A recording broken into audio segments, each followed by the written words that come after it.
Hello વિદ્યાર્થી મિત્રો, કેમ છો? બધા મજામાં? આપણી એકમ કસોટીની ક્વેશ્ચન બેંક તમારી સમક્ષ છે જ. ગુજરાત માધ્યમિક અને ઉચ્ચતર માધ્યમિક શિક્ષણ બોર્ડ ગાંધીનગરથી આવી ગઈ છે ડિસેમ્બર 2024 ની. એટલે કે આજ સવારે જે એક્ઝામ લેવાની એ એક્ઝામનું ક્વેશ્ચન બેંક મારી પાસે છે. તો આનું આજે આપણે સોલ્વ કરવાના છીએ. તો ફટાફટ જેટલા પણ સ્ટુડન્ટ મારા લેક્ચરની અંદર આવી ગયા છે, ફટાફટ તમારા ફ્રેન્ડ મિત્ર સાથે લેક્ચરની લિંક શેર કરી દેજો. સાથે સાથે બેલ આઇકન પ્રેસ કરજો. સ્ટડી માસ્ટરને સબસ્ક્રાઇબ કરી દેજો અને ખાસ 100+ લાઈક નો ટાર્ગેટ લેક્ચર સ્ટાર્ટ થાય એ પહેલા જ આપી દઉં છું. તો ફટાફટ લેક્ચરને લાઈક પણ કરી દેજો. બરાબર છે? તો આજે આપણે ક્વેશ્ચન બેંક સોલ્વ કરવાના છીએ, સ્પેશિયલી ધોરણ 12 ની. બરાબર છે? ધોરણ 12 ની ક્વેશ્ચન બેંક સોલ્વ કરવાના છીએ. બરાબર છે? હવે શરૂઆત કરીએ ધીમે ધીમે આપણે. બરાબર છે? ચલો, ક્વેશ્ચન બેંક આ વખતે મસ્ત કલરફુલ આવી છે અને બહુ મસ્ત, બહુ ઈઝી છે બેટા. બહુ એટલે બહુ ઈઝી હશે. તમે સવારે પેપર આપ્યું જ હશે. અમુક સ્ટુડન્ટ એવા હશે કે જે લોકોને હજી પેપર આપવાનું બાકી હશે, અથવા તો પેપર નહીં હોય આજે, આવતા દિવસોમાં હશે. તો એના માટે તો ખજાના જેવી વાત છે ભૈયા. સોનાનો ખજાનો હોય ને એવી, કે ભાઈ અહીંયા તો ક્વેશ્ચનો મળી ગયા આપણને. બરાબર ને? ચલો, તો સૌપ્રથમ આપણી પાસે છે એમસીક્યુ. પાર્ટ એ ની વાત કરીએ કે જેની અંદર 45 એમસીક્યુ છે, અને પછી આપણે વાત કરીશું પાર્ટ બી ની અંદર. ક્લિયર? પેલું શું છે તો કે સ્વિસ ચીઝ. જો બહુ મસ્ત ક્વેશ્ચન આવ્યો ને, પહેલો જ question Swiss cheese, chapter number 8. Swiss cheese, Tom and જેરીનો જેરી.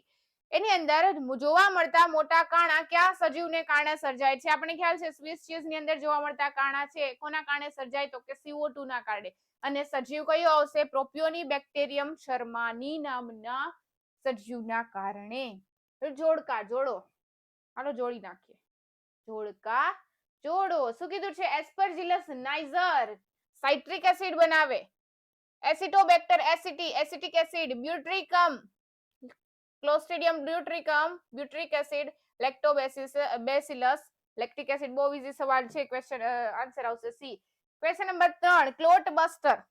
રુધિરવાહિનીની અંદર જો સોજો હોય, રુધિરવાહિનીની અંદર જો રુધિરનો ભરાવો થયો હોય, રુધિર ગંઠાઈ ગયું હોય, તો એ તોડવા માટે કયા સજીવ દ્વારા ઉત્સેચક બનાવવામાં આવે છે? તો કે સ્ટ્રેપ્ટોકોકસ દ્વારા. સ્ટ્રેપ્ટોકોકસ દ્વારા સ્ટેટિન્સ બનાવવામાં આવે છે. ક્વેશ્ચન નંબર 4, જો બીઓડી નું ફૂલ ફોર્મ પૂછ્યું છે. મને ખ્યાલ છે તમને બધાને આવડે છે, પરંતુ આપણે ઉતાવળમાં ભૂલ કરીએ. શું ભૂલ કરીએ? તો કે બાયોકેમિકલ કીધું છે, અહીંયા બાયોમેટ્રિક કીધું છે, અહીંયા બાયોગેસ કીધું છે. હકીકતમાં આવે શું થાય? તો કે બાયોલોજિકલ ઓક્સિજન ડિમાન્ડ. આપણે ઉતાવળ કરવાની નથી. તમે બધા બહુ ઉતાવળ કરતા હશો, પરંતુ આવડતો હોય જવાબ છતાં પણ આપણે લખી શકતા નથી. ક્વેશ્ચન નંબર 5, ઢોરના અમાશયમાં જોવા મળતા અને અજારક શ્વસન કરતા બેક્ટેરિયા, જેને આપણે કહેતા હતા મિથેનોજન્સ, પરંતુ અહીંયા મિથેનોજન્સ શબ્દ નથી. શું શબ્દ છે? મિથેનોબેક્ટેરિયા છે. બરાબર છે? ચલો, ક્વેશ્ચન નંબર 6, ન્યુક્લિયો પોલીહેડ્રલ વાયરસ પ્રજાતિ હેઠળ કયા જૈવ નિયંત્રકોનો સમાવેશ થાય છે? તેમાં શું આવે છે? બકુલો વાયરસ. ક્લિયર? ચલો, ક્વેશ્ચન નંબર 7 તરફ આપણે આગળ વધીએ. મચ્છરોથી છુટકારો મેળવવા કયું લાભદાયી છે? તો કે ડ્રેગન ફ્લાય. જો લેડીબર્ગ આપ્યું હોય, જો આપણને એફિડ્સ આપ્યું હોય તો લેડીબર્ગ આવે, પરંતુ મચ્છર કીધું છે તો ડ્રેગન ફ્લાય હોય. બરાબર છે? ક્વેશ્ચન નંબર 8, તે બ્રેવર્સ યીસ્ટ તરીકે ઓળખાય છે. સેકેરોમાઇસિસ સેરેવિસી. બહુ ઈઝી છે. ક્વેશ્ચન નંબર 8 માં જવાબ આવશે ડી. 45 ક્વેશ્ચન છે એટલે આપણે ઉતાવળ કરીશું થોડીક. બરાબર છે? ભૂમિમાં વસતા અને નાઇટ્રોજનનું સ્થાપન કરતા મુક્તજીવી બેક્ટેરિયા કયા છે? મુક્તજીવી બેક્ટેરિયા કયા આવશે? તો કે એઝોસ્પિરિલિયમ અને એઝેટોબેક્ટર. આ બંને એક્ઝામ્પલ તમને ટેક્સ્ટ બુક ની અંદર આપેલા છે. તો જવાબ શું આવશે? ડી જવાબ આવશે. એના પછી ક્વેશ્ચન નંબર 10, માઇકોરાઇઝા કઈ પ્રજાતિની ફૂગ છે? ગ્લોમસ પ્રજાતિની ફૂગ છે માઇકોરાઇઝા, કવક મૂળ. બરાબર છે? ક્વેશ્ચન નંબર 11, આ વખતે બેટા બહુ ઈઝી છે, બહુ ઈઝી છે આપણી ક્વેશ્ચન બેંક. ડાંગરના ખેતરમાં જોવા મળતા સાયનોબેક્ટેરિયા કયા છે? તો કે એનાબિના, નોસ્ટોક, એસિલેટોરિયા. તો જવાબ શું આવશે? ડી જવાબ આવશે. ક્વેશ્ચન નંબર 12, બાયોગેસમાં કયા વાયુનો સમાવેશ થતો નથી? ના પાડી છે. મિથેન તો હોય જ છે, હાઇડ્રોજન સલ્ફાઇડ હોય છે, કાર્બન ડાયોક્સાઇડ પણ હોય છે. તો નથી કયો? તો કે સી, કાર્બન મોનોક્સાઇડ, CO. તો નથી. આપેલી આકૃતિ ઓળખો. અહીંયા એક આકૃતિ આપેલી છે કે જે આપણા ચેપ્ટર નંબર 8 ના બીજા કે ત્રીજા પેજ ઉપર દર્શાવેલી છે. એ શું છે? તો કે બેક્ટેરિયાની વસાહત છે. પેટ્રી પ્લેટ આપેલી છે તમને. પછી અહીંયા તમને વાયરસ આપ્યો છે, પરંતુ કયો વાયરસ છે? આપેલી આકૃતિ કયા સૂક્ષ્મ સજીવની છે? તો કે એડેનો વાયરસ. શ્વસનની અંદર વપરાતો જે એડેનો વાયરસ છે એ. બરાબર છે. ફરી પાછી એક આકૃતિ છે સેમ એજ એકને એક પેજમાંથી તમને 3 સવાલ પૂછ્યા છે. બરાબર છે. આપેલી આકૃતિ કયા બેક્ટેરિયાની છે? તો કે કશાધારી દંડાકાર બેક્ટેરિયાની. Question number 16. વિદેશી ડીએનએ ના ટુકડો યજમાન સજીવમાં આપમેળે સ્વયંજનન પામી અને ગુણન પામી શકે છે. આને ખાલી જગ્યા કહેવાય. શું કહેવાય? ક્લોનિંગ કહેવાય. આપણા ટેક્સ્ટ બુક ની અંદર લાઈન ટુ લાઈન શબ્દ લખેલા છે. લાઈન ટુ લાઈન ક્વેશ્ચનો પૂછવામાં આવ્યા છે. પ્રથમ રીકોમ્બિનન્ટ ડીએનએ નું નિર્માણ ક્યાંથી કરવામાં આવ્યું હતું? તો કે સાલ્મોનેલા ટાઇફીમુરિયમ. જો ટાઇફી નહીં, શું આવશે? ટાઇફીમુરિયમ આવશે. Question number 18. નીચેનામાંથી પેલિન્ડ્રોમિક શૃંખલા માટે શું સાચું છે? પેલિન્ડ્રોમિક શૃંખલા કોને કહેવાય? તો કે ડીએનએ છે, ડીએનએ ની જે શૃંખલા છે એને એક બાજુથી બીજી બાજુ તરફ આગળ અને પાછળ એક સમાન રૂપે વાંચી શકતા હોય તો એને આપણે કહીએ પેલિન્ડ્રોમિક શૃંખલા. બરાબર છે. આગળ વધીએ. પ્લાઝમિડ માટે કયા વાક્ય સાચા છે? પ્લાઝમિડ છે એ વલયાકાર બાહ્ય રંગસૂત્રીય ડીએનએ છે. તો કે હા. સ્વયંજનન પામી શકે છે. તો કે હા. વાહકની જેમ વર્તે છે. તો કે હા. આપણે વિદેશી ડીએનએ ને પ્લાઝમિડ સાથે જોડી અને યજમાનની અંદર દાખલ કરીએ છીએ તો આપણે એને વાહક પણ કહી શકીએ. અને બીજું શું છે? તો કે રીકોમ્બિનન્ટ ડીએનએ ટેકનોલોજીનું ઉપકરણ છે. આરડીએનએ ટેકનોલોજીના ઉપકરણની અંદર આપણે રિસ્ટ્રિક્શન ઉત્સેચકો જોયા હતા, વાહક જોયો તો વાહક કોણ છે? આપણું પ્લાઝમિડ છે અને સક્ષમ યજમાન જોયું હતું. બરાબર છે. તો આ એક ઉપકરણ પણ થયું. તો જવાબ શું આવશે? તો કે બધા જ સાચા છે. ક્લિયર બેટા? ચલો ફટાફટ તમારા ફ્રેન્ડ મિત્ર સાથે શેર કરજો લેક્ચર, સાથે સાથે લેક્ચરને લાઈક કરી દેજો. બરાબર છે. હજી એક વસ્તુ, ક્વેશ્ચન નંબર 20. પ્રથમ રિસ્ટ્રિક્શન એન્ડોન્યુક્લિયસ કયો છે? તો કે હિન્દ 2 છે એ સૌ પ્રથમ વખત શોધાયેલો રિસ્ટ્રિક્શન એન્ડોન્યુક્લિયસ ઉત્સેચક છે. બરાબર છે. એક્ઝોન્યુક્લિયસ નું કાર્ય શું છે? જો બરાબર, જો બેટા એન્ડો નથી કીધું, શું કીધું છે? એક્ઝો કીધું છે. આપણે હર વખતે એન્ડોન્યુક્લિયસ ની વાત કરતા હોઈએ છીએ, પરંતુ અહીંયા આપણને પૂછ્યું છે એક્ઝોન્યુક્લિયસ. રિસ્ટ્રિક્શન ઉત્સેચક છે એ બે પ્રકારના હોય છે, એક્ઝોન્યુક્લિયસ અને એન્ડોન્યુક્લિયસ. હવે એક્ઝોન્યુક્લિયસમાં શું છે? તો કે ડીએનએ ના ચોક્કસ છેડા પરથી ન્યુક્લિયોટાઇડ ને શું કરે છે? તો કે દૂર કરે છે. આ વાક્ય આપણી ટેક્સ્ટ બુક નું છે. ડીએનએ ના ચોક્કસ સ્થાન પરથી, ચોક્કસ છેડા પરથી ન્યુક્લિયોટાઇડ ને દૂર કરે, જેને આપણે એક્ઝોન્યુક્લિયસ કહીએ. અને એન્ડોન્યુક્લિયસમાં શું આવે? તો કે ડીએનએ ને ચોક્કસ ઓળખ સ્થાન પરથી કાપે છે. જો કાપે તો એન્ડોન્યુક્લિયસ, જો દૂર કરે તો એક્ઝોન્યુક્લિયસ. ચલો ક્વેશ્ચન નંબર 22. બેક્ટેરિયાની 230 થી વધારે જાતમાંથી અલગ કરેલા રિસ્ટ્રિક્શન ઉત્સેચક વિશે જાણકારી છે. કેટલા?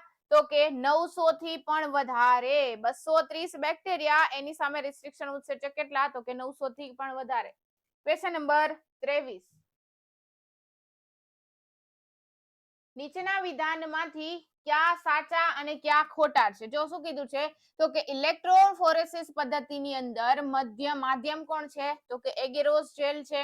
એગેરોસ દરિયાઈ નીંદણમાંથી અલગ કરવામાં આવેલ છે. તો કે હા. કુદરતી પોલિમર છે, જો કુદરતી મોનોમર છે. મોનોમર નથી, પરંતુ શું છે? પોલિમર છે. આ કેવું છે? ખોટું છે. આ બંને સાચા છે. પી ક્યુ સાચું, આર ખોટું. ઓપ્શન આવે છે સી. Question number 24. શુદ્ધ સ્વરૂપે ડીએનએ નું અવક્ષેપન કરવા માટે શેનો ઉપયોગ થાય છે? ડીએનએ ને મેળવવા માટે ઠંડા ઇથેનોલનો ઉપયોગ કરવામાં આવે. બરાબર? ક્લિયર? ચલો ફટાફટ તમારા ફ્રેન્ડ મિત્ર સાથે લેક્ચરની લિંક શેર કરજો અને જેટલા પણ સ્ટુડન્ટ આવી ગયા છે ફટાફટ આજના લેક્ચરને લાઈક કરી દેજો. Question number 25. વિધાન એ અને વિધાન આર આપ્યું છે. એમાં શું કીધું છે? તો કે અલગીકૃત ડીએનએ ના ટુકડાઓને ત્યારે જ જોઈ શકાય છે કે જ્યારે તેને ઇથિડિયમ બ્રોમાઇડ થી અભિરંજિત કરવામાં આવે છે. અને વિધાન આર શું છે? તો કે ઇથિડિયમ બ્રોમાઇડ થી અભિરંજિત કરેલ જેલ ડીએનએ ના નારંગી રંગના પટ્ટા દર્શાવે છે. આ બંને વિધાનો સાચા છે, કારણ કે જો ઇથિડિયમ બ્રોમાઇડ અને યુવી રેઝ આપો તો અને તો જ ડીએનએ ના પટ્ટાઓ નારંગી રંગના તમને જોવા મળે. બરાબર છે, તો વિધાન એ અને આર સાચું છે અને આર એ એની સાચી સમજૂતી દર્શાવે છે. બરાબર, ચલો ક્વેશ્ચન નંબર 26 અને 27 બંને આપણે એકારે જોઈ લઈએ. 26 માં શું કીધું છે? બી અને એ. પહેલા આપણે બી વિશે સમજવાના છીએ. બી શું સૂચવે છે? તો કે બામ H1 અને નીચે ગ્રીન કલરનો ભાગ છે એ છે PbU2. બરાબર. ક્વેશ્ચન નંબર 27, આકૃતિ કયા પ્રકારનો ક્લોનિંગ વાહક છે? આપણને ખબર છે PBr 322 છે, પરંતુ તમને કન્ફ્યુઝ કરવા માટે તમારી પાસે ઘણા બધા ઓપ્શનો છે. કેવા છે? તો કે PBr 332, PBr 322, PBr 323, PBr 232. આપણે ભૂલ માં શું કરીએ? વધુ પડતા એક્સાઇટેડ થઈ જાય, કેમલા મેડમ આ તો અમને આવડે છે. આપણે શું કરી દઈએ? ખોટો જવાબ પૂરીને આવીએ. આવડતો હોય છતાં પણ, કારણ આપણે ઉતાવળા છીએ. જવાબ શું આવે? PBr 322. થોડુંક વિચારો, સમજો અને શાંતિથી જવાબ આપો. ક્વેશ્ચન નંબર 28, એગ્રોબેક્ટેરિયમ ટ્યુમિફેશિયન્સ માટે શું સાચું છે? એકદળી ના દ્વિદળી વનસ્પતિ માટે રોગકારક છે.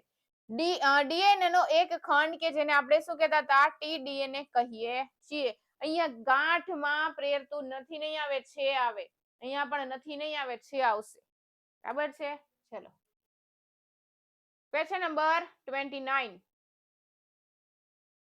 વિધાન એ, પુનઃસંયોજિત પ્લાઝમિડમાં પરજાત ડીએનએ દાખલ થવાથી ટેટ્રાસાઇક્લિન જનીન પ્રતિરોધન ગુમાવે છે, ટીટીઆર ગુમાવે છે, જ્યારે આપણે ટેટ્રાસાઇક્લિન જનીન દાખલ કરીએ ત્યારે.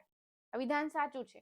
હવે પુનઃસંયોજિત ઘટકો ટેટ્રાસાઇક્લિન યુક્ત માધ્યમ પર વૃદ્ધિ પામશે નહીં. શા માટે? કારણ કે એની પાસે રેઝિસ્ટન્ટ જીન નથી, અવરોધક જનીન નથી, અવરોધકતા ગુમાવી દીધી છે. એટલા માટે વિધાન એ અને વિધાન આર સાચું છે અને આર એ વિધાન એ ની સાચી સમજૂતી દર્શાવે છે. ક્લિયર? ચલો ક્વેશ્ચન નંબર 30, આપેલી આકૃતિ કયા પ્રકારની જૈવ ભઠ્ઠીની છે? તો કે સરળ પ્રકારની, સરળ ટેન્ક બાયોરિએક્ટરની છે. બરાબર છે, ચલો ક્વેશ્ચન નંબર 31, બેસિલસ thuringiensis કેટલીક જાતો દ્વારા નિર્માણ પામતું પ્રોટીન કયા કીટકોનો નાશ કરે છે? તો કે બધા જ પ્રકારના. કયા? લેપિડોપ્ટેરા હોય, કોલિયોપ્ટેરા હોય કે ડિપ્ટેરા હોય, બધાનો નાશ કરે છે. ક્લિયર? ચલો ક્વેશ્ચન નંબર 32, કઈ પદ્ધતિમાં વિશિષ્ટ mRNA છે એ પૂરક ડબલ સ્ટ્રેન્ડેડ આરએનએ સાથે જોડાય? ક્યારે? તો કે આરએનએ ઇન્ટરફેરન્સ, RNAi ની અંદર આપણે આ વસ્તુ ભણ્યા હતા. બરાબર છે. વનસ્પતિની અંદર આખી પ્રક્રિયા આપણે સમજી હતી આકૃતિ સહિત. ન ખબર પડતી હોય તો ફટાફટ અત્યારે જ વન શોટ લેક્ચર જોજો. વન શોટ ની સાથે સાથે ન ખબર પડે તો તમે ડિટેલ લેક્ચર જોજો, જેની અંદર મેં તમને RNAi કરાવેલું છે અને RNAi તમારી બોર્ડની એક્ઝામ માટે ખૂબ અગત્યનો ક્વેશ્ચન છે બેટા. બરાબર છે, ચલો ક્વેશ્ચન નંબર 33, વર્તમાન સમયમાં કેટલી પુનઃસંયોજિત ચિકિત્સકીય ઔષધો વિશ્વમાં મનુષ્યના ઉપયોગ માટે સ્વીકૃત કરવામાં આવેલ છે? જો વિશ્વની વાત થાય તો 30 આવે અને જો ભારતની વાત થાય તો 12 આવે. બરાબર છે. હવે જોઈએ ક્વેશ્ચન નંબર 34, ઇન્સ્યુલિન પ્રો અંતઃસ્રાવ તરીકે સંશ્લેષિત કરવામાં આવે છે કે જેની પરિપક્વતા દરમિયાન તેમાંથી કયો ભાગ દૂર થઈ જાય છે? તો કે સી પેપ્ટાઇડ. જો ઇન્સ્યુલિન પ્રો ઇન્સ્યુલિન તરીકે હોય તો એની અંદર સી પેપ્ટાઇડ હાજર હોય કે જેની અંદર 31 એમાઇનો એસિડ હોય. પરંતુ જ્યારે આપણે એને સક્રિય કરવું છે, ઇન્સ્યુલિન ની અંદર ફેરવવું છે, ત્યારે આપણે એની અંદરથી સી પેપ્ટાઇડ દૂર કરી દઈએ છીએ. તો માત્ર ને માત્ર એ અને બી પેપ્ટાઇડ બને વધે અને આ બંને વચ્ચે શું થાય? તો કે ડાઇસલ્ફાઇડ બંધ બને. ક્લિયર? ચલો એકલ શૃંખલામય ડીએનએ અથવા તો આરએનએ સાથે એક રેડિયો એક્ટિવ અણુ જોડીને કોષોના ક્લોનમાં તેના પૂરક ડીએનએ સાથે સંકરિત કરાય તો એને આપણે શું કહીએ છીએ? તો ખાલી જગ્યા દ્વારા ઓળખાય રેડિયો એક્ટિવ પ્રોબ ની વાત કરવામાં આવી છે. આપણે શબ્દ કયો વાપર્યો તો? પ્રોબ. તો રેડિયો એક્ટિવ પ્રોબ કોની અંદર આવે? ઓટો રેડિયોગ્રાફી ની અંદર આવે. ક્વેશ્ચન નંબર 36, વર્તમાન સમયમાં કયા માનવ રોગો માટે પારજનનિક મોડેલો ઉપલબ્ધ છે? કયા કયા રોગ આવે? તો કે કેન્સર માટે છે, સિસ્ટિક ફાઇબ્રોસિસ અને સંધિવા તો આપેલ તમામ માટે છે. ક્વેશ્ચન નંબર 37 નીચેનામાંથી કયું માનવ પ્રોટીનનો ઉપયોગ એમ્ફીસેમાની સારવાર માટે થાય છે? આલ્ફા 1 એન્ટીટ્રિપ્સિન. આલ્ફા 1 એન્ટીટ્રિપ્સિન જે શેની સારવાર માટે? એમ્ફીસેમાની સારવાર માટે વપરાય છે. ક્વેશ્ચન નંબર 38 એલિઝા ટેસ્ટ કયા સિદ્ધાંત પર કાર્ય કરે છે? એન્ટીજન એન્ટીબોડી પ્રતિક્રિયા પર. એલિઝા ટેસ્ટ કયો કે એલિઝા ટેસ્ટ કયો, બધું સરખું, બરાબર છે. એન્ટીજન એન્ટીબોડી પારસ્પરિક ક્રિયા દ્વારા કાર્ય કરે છે. ભણી ગયા છીએ બેટા, દરેક વસ્તુ મેં તમને લખાવી છે લેક્ચર ની અંદર, તો લેક્ચર અટેન્ડ કરો. હું ઓલવેઝ કહેતી આવી છું કે લેક્ચર ની અંદર ધ્યાન આપો, બરાબર છે. ક્વેશ્ચન નંબર 39 એડિનોસાઇન ડીએમિનેઝ એડીએ ની ઉણપનો ઉપચાર કઈ પદ્ધતિ દ્વારા કરવામાં આવે? જો ટેક્સ્ટ બુકમાં એવું કહેવામાં આવ્યું છે કે એડીએ ની ઉણપનો ઉપચાર છે ને એ અસ્થિ મજ્જા પ્રત્યારોપણ દ્વારા કરવામાં આવે છે, પરંતુ અમુકમાં, કેટલાકમાં ઉત્સેચક રિપ્લેસમેન્ટ થેરાપી દ્વારા પણ કરવામાં આવે છે. કેટલાકમાં. તમને ન ખબર હોય તો આપણે ટેક્સ્ટ બુક ખુલ્લી છે, ટેક્સ્ટ બુક ની અંદર એક વખત જોઈ લઈએ. એડીએ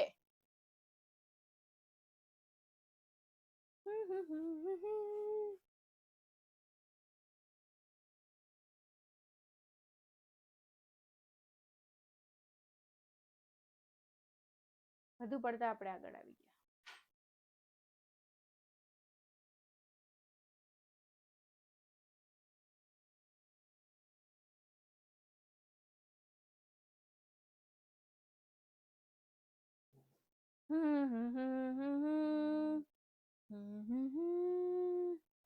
યસ, ચલો આવી ગયો. અહીંયા જો અહીંયા લખેલું છે ક્લિયર શબ્દમાં કે બાળકોમાં એડીએ નો ઉપચાર અસ્થિ મજ્જા પ્રત્યારોપણ દ્વારા થાય છે, જ્યારે કેટલાકમાં ઉત્સેચક રિપ્લેસમેન્ટ થેરાપી દ્વારા કરવામાં આવે છે. ક્લિયર? તો આ બંને જવાબ આવે. વળી પાછા તમે કન્ફ્યુઝ થશો એટલા માટે આપણે ટેક્સ્ટ બુક ખોલીને જોઈ લીધું. તો જવાબ શું આવે? એ અને બી બંને આવે. ક્લિયર? ચલો હવે વાત કરીએ ક્વેશ્ચન નંબર 40. વનસ્પતિ જનીનિક દ્રષ્ટિએ તેના મૂળ વનસ્પતિને મળતી આવે છે, જેમાંથી તેમને વિકસાવી હોય તેને આપણે શું કહેતા હતા? સોમાક્લોન કહેતા હતા. દૈહિક સંકરણ યાદ કરો કે જેની અંદર આપણે ટોટીપોસ્ટેન્સી ભણ્યા હતા, પૂર્ણ ક્ષમતા ભણ્યા હતા, જેની અંદર આપણે એમ કહેતા હતા સોમાક્લોન. ક્લિયર? ચલો ક્વેશ્ચન નંબર 41 પેશી સંવર્ધન પદ્ધતિમાં ના માધ્યમમાં કયા પોષક દ્રવ્યો આવેલા નથી? જો પોષક દ્રવ્યમાં આપણે ઓક્સિન સાઇટોસિન ની વાત કરી. ઓક્સિન નું પ્રમાણ વધારે હોય તો મૂળનો વિકાસ થાય, સાઇટોસિન નું પ્રમાણ વધારે હોય તો પ્રકાંડનો વિકાસ થાય. પરંતુ આ વાત થઈ વૃદ્ધિ નિયામકોની. વિટામિન્સ હાજર હોય, સુક્રોઝ હાજર હોય પોષક તત્વો તરીકે, પરંતુ અકાર્બનિક ક્ષાર હોય, કાર્બનિક ક્ષાર આવેલા હોય નહીં. ટેક્સ્ટ બુક શું કહે છે બેટા? અકાર્બનિક ક્ષાર ધરાવે છે, બરાબર. હવે વાત કરીએ ક્વેશ્ચન નંબર 42. શું છે? તો કે વનસ્પતિની બે ભિન્ન જાતિમાંથી અલગ કરેલા પ્રોટોપ્લાસ્ટ કે જે પ્રત્યેક ઇચ્છિત લક્ષણો ધરાવે છે અને નવી વનસ્પતિનું સર્જન કરવાની પદ્ધતિ છે, તો એને આપણે કહીએ છીએ દૈહિક સંકરણ. કારણ જવાબ ક્યાંથી ખબર પડી જાય? પ્રોટોપ્લાસ્ટ શબ્દ ઉપરથી ખબર પડી જાય. કોષ રસ, જેને આપણે શું કહેતા હતા? પ્રોટોપ્લાસ્ટ. કયું વસ્તુ બનાવી હતી? પોમેટો બનાવ્યું હતું. પોટેટો અને ટોમેટો બંનેને ભેગા કરી પોમેટો બનાવ્યું હતું. યાદ કરો. ક્વેશ્ચન નંબર 43 પીસીઆર પદ્ધતિ દ્વારા કયા રોગનું નિદાન થઈ શકે છે? એચઆઈવી માં એડ્સ ની ઓળખ અને કેન્સર. તો જવાબ આવે એ અને બી બંને. હવે બે ક્વેશ્ચનો બાકી છે આપણા. યસ. કપાસના બોલવોર્મને નિયંત્રિત કરતું જનીન કયું છે? તો કે ક્રાઈ 1 એસી અને ક્રાઈ 2 એબી. બરાબર છે. જે કયો કોને નિયંત્રિત કરે? કપાસની અંદર બોલવોર્મ. હજી એક એક્ઝામ્પલ આપ્યું હતું મકાઈની અંદર કોન બોરર. મકાઈમાં કોન બોરર જો કીધું હોય તો જવાબ શું આવતું હતું? તો કે ક્રાઈ 2 એસી અને ક્રાઈ 1 એબી. આવું કંઈક આવતું હતું આઈ થિંક જવાબ, બરાબર. પરંતુ આપણે એ નથી પૂછ્યું તો આપણે નહીં જોઈએ. ક્વેશ્ચન નંબર 45 એગ્રોકેમિકલ વાહકોનો ઉપયોગ કરીને કયા સમુદાયના પ્રાણીના વિશિષ્ટ જનીનને યજમાન વનસ્પતિમાં પ્રવેશ કરાવાય છે? તો કે સૂત્રકૃમિ. સંધિપાદ કોષ્ઠાંત્રી નુપુરક નહીં આવે. શું આવશે? સૂત્રકૃમિ આવશે. તો અહીંયા આપણા MCQ ક્લિયર થાય છે. કાંઈ પણ ડાઉટ હોય તો તમે મને કોમેન્ટ કરીને જણાવી શકો છો. અને હજી એક વસ્તુ અહીંયા આપણા નંબર લખી દઉં છું 9510871590. અહીંયાથી તમે અમારો કોન્ટેક્ટ કરી શકો છો. અને હજી સુધી જો લાઈક ન કર્યું હોય તો ફટાફટ લાઈક કરી દેજો, તમારા ફ્રેન્ડ મિત્ર સાથે શેર કરજો. અને અહીંયા નંબર આપેલા છે ત્યાંથી તમે અમારો કોન્ટેક્ટ કરી શકો છો. વોટ્સએપ ચેનલની અંદર, વોટ્સએપ ગ્રુપની અંદર, ટેલિગ્રામ ચેનલની અંદર અને સાથે સાથે ઇન્સ્ટાગ્રામની અંદર પણ તમે અહીંયાથી જોડાઈ શકો છો કે જ્યાંથી તમને મટીરિયલ મળી શકશે, ડેઈલી લેક્ચરનું શેડ્યુલ મળી જશે અને સાથે સાથે લેક્ચરની લિંક પણ મળી જશે. અને સાથે સાથે કંઈ પણ ડાઉટ હોય તો દરેક મેમ્બર ત્યાં અવેલેબલ છે. બરાબર છે. હજી એક વસ્તુ કે હજી સુધી જો સ્ટડી માસ્ટરને સબસ્ક્રાઇબ નથી કર્યું તો રાહ નથી જોવાની, બિલકુલ આપણી પાસે સમય ઓછો છે, કામ જાજા છે. બરાબર છે. તો ફટાફટ ચેનલને સબસ્ક્રાઇબ કરજો, બેલ આઇકન પ્રેસ કરજો જેથી કરીને જ્યારે પણ લાઈવ લેક્ચર આવે તરત જ તમારા સુધી નોટિફિકેશન મળી જાય. હજી એક વસ્તુ ખાસ સમજજો કે અહીંયા આપણું ચેપ્ટર, અહીંયા આપણી ક્વેશ્ચન બેંક પૂરી નથી થઈ, હજી આપણે જોવાના છીએ પાર્ટ બી. બરાબર છે. પાર્ટ બી ઉપર આગળ વધીએ તો એમાં વિભાગ એ આપેલો છે 2 માર્ક્સના સવાલો. શું કહે છે એની અંદર? તો કે જૈવિક ખાતર તરીકે બેક્ટેરિયાની ઉપયોગિતા સમજાવો. જૈવિક ખાતર યાદ કરો, સમજાતા સાયનોબેક્ટેરિયાનો ઉપયોગ કરતા હતા જૈવિક ખાતર તરીકે. બરાબર છે. ડાંગરના ખેતરની અંદર એ બધી વસ્તુ લખવાની. બીજો ક્વેશ્ચન, લાક્ષણિક બાયોગેસ પ્લાન્ટની રચના અને તેનો ઉપયોગ જણાવો. લાક્ષણિક બાયોગેસ પ્લાન્ટ જો બની શકે બેટા તો આકૃતિ તમે દોરી શકો છો. અને બાકી બધું એનો ઉપયોગો છે, કયા કયા બાયોગેસ છે, મુખ્ય પ્રભાવી કયું છે તો કે મિથેન છે, H2S છે, હાઇડ્રોજન સલ્ફાઇડ છે, કાર્બન ડાયોક્સાઇડ છે. આ બધા વિશે માહિતી લખવાની છે. મિથેનોજન્સ નામના બેક્ટેરિયા છે, ક્યાં છે તો કે ઢોરના અમાશયની અંદર છે. બરાબર. ત્રીજો question, BOD biological oxygen demand. જો બીઓડી ઘટે તો પ્રદૂષણ કેવું થાય? વધારે જોવા મળે.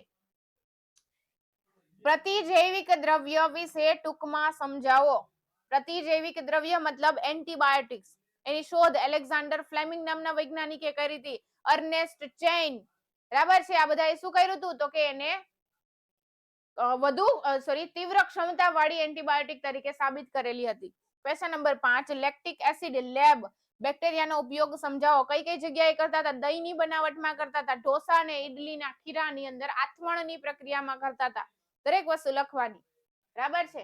ચલો ક્વેશ્ચન નંબર 6, રિસ્ટ્રિક્શન ઉત્સેચકના પ્રકાર જણાવી તેનું કાર્ય લખો. રિસ્ટ્રિક્શન ઉત્સેચકો 2 પ્રકારના હોય, એન્ડોન્યુક્લિયસ અને એક્ઝોન્યુક્લિયસ. એક્ઝોન્યુક્લિયસ છે એ શું કરે છે તો કે ડીએનએ ના ચોક્કસ છેડા ઉપરથી ન્યુક્લિયોટાઇડને દૂર કરે છે. જ્યારે એન્ડોન્યુક્લિયસ શું કરે છે તો કે ડીએનએ ના ચોક્કસ ક્રમ પાસે, ઓળખ ક્રમ પાસે કે જ્યાં 6 બેઝ પેર સમૂહ આવેલો હોય છે, જ્યાંથી શું કરે છે તો કે ડીએનએ ને કાપે છે. આ બંને વિશે લખવાનું છે, ઉદાહરણ આપવાના છે, કાર્ય લખવાનું છે. ક્વેશ્ચન નંબર 7, પેલિન્ડ્રોમ શું છે? માહિતી આપો. એમસીક્યુ ની અંદર આપણે ભણ્યા ડીએનએ છે એને આગળથી અને પાછળથી બંને બાજુએથી સરખી રીતે વાંચવામાં આવે તો એને આપણે કહીએ છીએ પેલિન્ડ્રોમિક શૃંખલા. એક્ઝામ્પલ દ્વારા સમજાવી દેવાનું. ક્વેશ્ચન નંબર 8, ક્લોનિંગ વાહકની સામાન્ય સમજૂતી આપો. ક્લોનિંગ વાહક PBR 322 આપણે ભણ્યા છીએ, એની સામાન્ય સમજૂતી આપવાની છે. ક્વેશ્ચન નંબર 9, યજમાન કોષ કે સજીવમાં પુનઃ સંયોજિત ડીએનએ નો પ્રવેશ સમજાવો. પ્રવેશ કઈ રીતે કરાવતા હતા યજમાન કોષની અંદર? આ આખું ચેપ્ટર બેટા બહુ અગત્યનું છે તમારી બોર્ડની એક્ઝામ માટે પણ. વન શોટમાં પણ ભણ્યા છીએ અને સાથે સાથે આપણે લેક્ચર, ડિટેલ લેક્ચર હતા એની અંદર પણ ભણ્યા છીએ. યજમાન કોષ કે સજીવની અંદર પુનઃ સંયોજિત ડીએનએ નો પ્રવેશ કઈ રીતે કરાવતા હતા તો કે પ્લાઝમિડ સાથે જોડીને કરાવતા હતા. રિસ્ટ્રિક્શન એન્ડોન્યુક્લિયસ દ્વારા પ્લાઝમિડને પેલા કાપવામાં આવે, વિદેશી ડીએનએ ને કાપવામાં આવે, ડીએનએ નો ટુકડો પ્લાઝમિડની અંદર દાખલ કરવામાં આવે અને એ પ્લાઝમિડને આપણે ક્યાં દાખલ કરીએ? યજમાન કોષની અંદર. ક્લિયર? 10મો ક્વેશ્ચન, પ્લાઝમિડ વિશે સામાન્ય માહિતી આપો. પ્લાઝમિડ વિશે લખવાનું છે કે જે શું કરે છે તો કે વાહક તરીકે વર્તે છે. ક્વેશ્ચન નંબર 11, વનસ્પતિમાં દૈહિક સંકરણ સમજાવો. હમણાં જોયું ને સોમાક્લોન, પૂર્ણ ક્ષમતા, ટોટીપોટેન્સી જેને આપણે કહીએ છીએ. અને બીજી વસ્તુ કે આની અંદર શું થતું હતું તો કે સોરી દૈહિક સંકરણમાં એ વસ્તુ નહીં આવે. સોમાક્લોન ને એ બધું પેશી સંવર્ધનમાં આવે છે. દૈહિક સંકરણ છે એની અંદર આવે છે પોમેટો અને ટોમેટો. બરાબર. પોમેટો હોય છે, ટોમેટો અને પોટેટો આ બંનેનું સંકરણ કરવામાં આવે ને પોમેટો બને. આગળની વાત માટે સોરી. બરાબર. ચલો ક્વેશ્ચન નંબર 12, પારજનીનિક પ્રાણીઓ એટલે શું? રાસાયણિક સુરક્ષા પરીક્ષણ સમજાવો. પારજનીનિક પ્રાણી વિશે લખવાનું છે. ઘણી બધી વસ્તુ તરીકે મોડેલો છે, પછી ઔષધોના ચકાસણી માટે વપરાતા હતા. 13મો ક્વેશ્ચન, ટૂંક નોંધ લખો. પૂર્ણ ક્ષમતા ટોટીપોટેન્સી. પૂર્ણ ક્ષમતા ટોટીપોટેન્સી કોને કહેવાય? તો કે વનસ્પતિનો એક કોષ છે, એમાંથી સમગ્ર વનસ્પતિનું નિર્માણ થાય એને આપણે કહીએ છીએ પૂર્ણ ક્ષમતા ટોટીપોટેન્સી. બરાબર છે. પેશી સંવર્ધનની અંદર ભણ્યા છીએ. 14મો ક્વેશ્ચન, સામાન્ય નૈતિક પ્રશ્ન જણાવો અને જીઈએસી સંગઠનનું કાર્ય જણાવો. Question number 15, industrial patent bill શા માટે લાગુ કરેલ છે સમજાવો. આ બધા આપણા ભણી ગયેલા શબ્દો છે. બરાબર છે. તો ફટાફટ જોઈ લેજો વન શોટ લેક્ચર. સાથે સાથે આપણા ડિટેલ લેક્ચર ની અંદર તમને આ બધાના જવાબ મળી જશે. વિભાગ બી ની વાત કરીએ તો પહેલો ક્વેશ્ચન, રસાયણો, ઉત્સેચકો અને જૈવિક સક્રિય અણુઓનો માં સૂક્ષ્મજીવોનો ઉપયોગ સમજાવો. બરાબર છે. રસાયણોની અંદર આપણે ઘણી બધી વસ્તુ ભણ્યા હતા. પેક્ટિનેઝ, લાઇપેઝ. બરાબર છે. ઉત્સેચકોમાં પણ ઘણી વસ્તુ ભણ્યા. જૈવિક સક્રિય અણુઓ, સ્ટેટિન છે, સાયક્લોસ્પોરિન એ, આ બધી વસ્તુ ભણ્યા. એની વિશે લખવાનું છે. ક્વેશ્ચન નંબર 2, ઉપદ્રવી જંતુ અને રોગોનું જૈવિક નિયંત્રણ યોગ્ય ઉદાહરણ દ્વારા સમજાવો. ઉપદ્રવી જંતુ અને રોગોનું નિયંત્રણ, બીટી કપાસ. બરાબર છે. ક્વેશ્ચન નંબર 3, મિથેનોજન્સ પ્રકારના બેક્ટેરિયા દ્વારા ગેસ ઉત્પાદન સમજાવો. ફરી પાછો ક્વેશ્ચન રિપીટ થયો. આગળ ગેસ ઉત્પાદન માટે શું હતું? બાયોગેસ પ્લાન્ટ નું માહિતી આપવાના હતી. અહીંયા ગેસ ઉત્પાદન કઈ રીતે થાય છે મિથેનોજન્સ નામના બેક્ટેરિયા દ્વારા, એ સમજાવવાનું છે. ક્વેશ્ચન નંબર 4, જેલ ઇલેક્ટ્રોફોરેસિસ પદ્ધતિ દ્વારા ડીએનએ ખંડો મેળવ્યા બાદ તેનું પૃથ્થકરણ માટે અભિરંજકની ભૂમિકા સમજાવો. પૃથ્થકરણ કરવાનું છે બેટા. ડીએનએ અલગીકરણ માટે જેલ ઇલેક્ટ્રોફોરેસિસ આખી સમજાવવાની જરૂર નથી, માત્ર પૃથ્થકરણ કરાવવાનું છે. ઇથિડિયમ બ્રોમાઇડ અને UV radiation, UV light, UV પ્રકાશ આપાત કરવામાં આવે તો ડીએનએ ના પટ્ટા નારંગી રંગના જોવા મળે. છેલ્લે છાલન કરવામાં આવે છે. ડીએનએ ના પટ્ટાને જેલમાંથી કાપવામાં આવે છે, અલગ કરવામાં આવે છે. ક્વેશ્ચન નંબર 5, પુનઃસંયોજિત ડીએનએ ના નિર્માણ માટે ચોક્કસ જગ્યાએથી કાપણી વર્ણવો. પુનઃસંયોજિત ડીએનએ ના નિર્માણમાંથી ચોક્કસ જગ્યાએથી કાપણી મતલબ રિસ્ટ્રિક્શન એન્ડોન્યુક્લિયેઝ મદદથી આપણે ડીએનએ ને કાપીએ છીએ. ક્વેશ્ચન નંબર 6, સ્પર્જડ સ્ટેરિડ ટેન્ક અને સરળ સ્ટેરિડ ટેન્ક બાયો રિએક્ટરની રચના અને કાર્ય પદ્ધતિ. બાયોરિએક્ટર છેલ્લો ક્વેશ્ચન, છેલ્લો ટોપિક છે. ક્વેશ્ચન નંબર 7, ક્લોનિંગ વાહકમાં પસંદગીમાન રેખક વર્ણવો. પસંદગીમાન રેખક શું કરતું હતું? તો કે પુનઃસંયોજિત હોય કે બિન પુનઃસંયોજિત હોય એ બંનેને અલગ કરતું હતું. બરાબર છે. ડિટેલમાં ભણ્યા છીએ આપણે, વન શોટમાં પણ ભણ્યા. ક્વેશ્ચન નંબર 8, રીકોમ્બિનન્ટ ડીએનએ ટેકનોલોજી દ્વારા થતું માનવ ઇન્સ્યુલિનનું નિર્માણ સમજાવો. માનવ ઇન્સ્યુલિનનું નિર્માણ કઈ રીતે કરતા હતા? બેક્ટેરિયામાંથી કરતા હતા, પ્રાણીઓમાંથી કરતા હતા. માનવ ઇન્સ્યુલિનની રચના સમજતા હતા. પ્રો ઇન્સ્યુલિન બનતું હતું. ઇન્સ્યુલિનની અંદર શૃંખલા એ અને શૃંખલા બી ને જોડતા હતા અને સાથે સાથે ડાઇસલ્ફાઇડ બંધ બનાવતા હતા.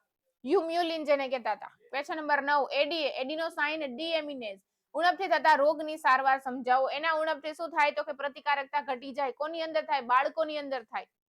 તો એના વિશે સમજાવવાની છે. એની સારવાર શું છે? તો કે અસ્થિ મજ્જાનું પ્રત્યારોપણ કરવામાં આવે, ઉત્સેચકોનું પ્રત્યારોપણ કરવામાં આવે. ક્વેશ્ચન નંબર 10, કેટલાક અસાધ્ય રોગના નિદાન માટે આણ્વીય નિદાન પદ્ધતિઓ સમજાવો. અસાધ્ય રોગ એટલે કે એચઆઈવી, કેન્સર, આ માટે શું કરતા હતા? પીસીઆર નો ઉપયોગ કરતા હતા. અલાઇઝા નો ઉપયોગ કરતા હતા. તો આ દરેક વસ્તુ વિશે લખવાનું છે. રેડિયો એક્ટિવ પ્રોબ નો ઉપયોગ કરતા હતા. રીકોમ્બિનન્ટ ડીએનએ ટેકનોલોજી નો ઉપયોગ કરતા હતા. ક્વેશ્ચન નંબર 1, વિભાગ સી, ગંદા પાણીની ઉપચાર પ્રક્રિયાના તબક્કા સવિસ્તાર સમજાવો. સુએજ ટ્રીટમેન્ટ પ્લાન્ટ, પ્રાથમિક સારવાર, દ્વિતીયક સારવાર, ફ્લોક્સનું નિર્માણ હોય, ઇન્ફ્લુઅન્સનું નિર્માણ હોય કે ક્રિયાશીલ સ્લજનું નિર્માણ હોય, આ દરેક વસ્તુ તમારે લખવાની છે. ડિટેલમાં ભણ્યા, વન શોટની અંદર ભણ્યા, બહુ સારી રીતે ભણ્યા છે.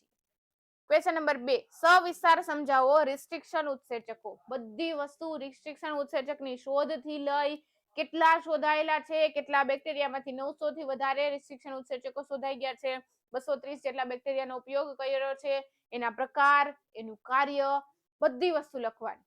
કાર્યની અંદર જે આપણે આકૃતિ આવે છે એ પણ તમારે લખવાની. Chapter number 9.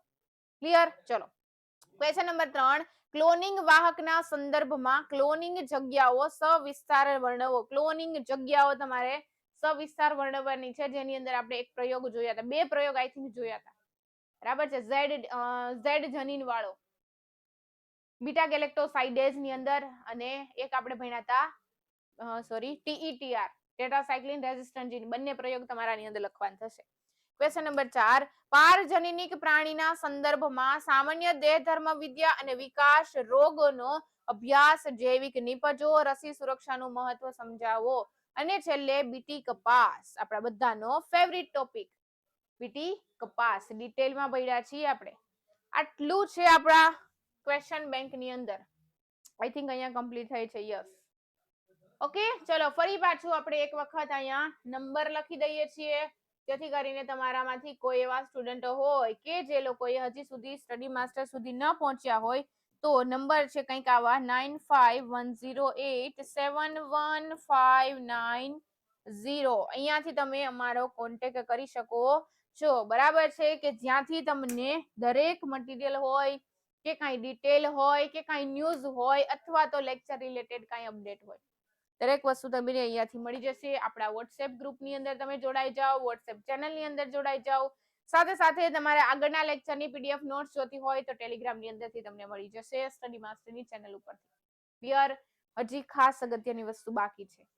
હવે તમારામાંથી કોઈ સ્ટુડન્ટને એવું થાય છે કે મેડમ આ ક્વેશ્ચનમાં ભૂલ છે, આ ક્વેશ્ચનમાં નથી સમજાતું, આ ક્વેશ્ચનમાં ખોટું આપેલું છે, તો બેટા બેઝિઝક તમારે કોમેન્ટ કરીને જણાવી દેવાનું છે, અને હું તમને રિપ્લાય કઈ રીતે આપીશ.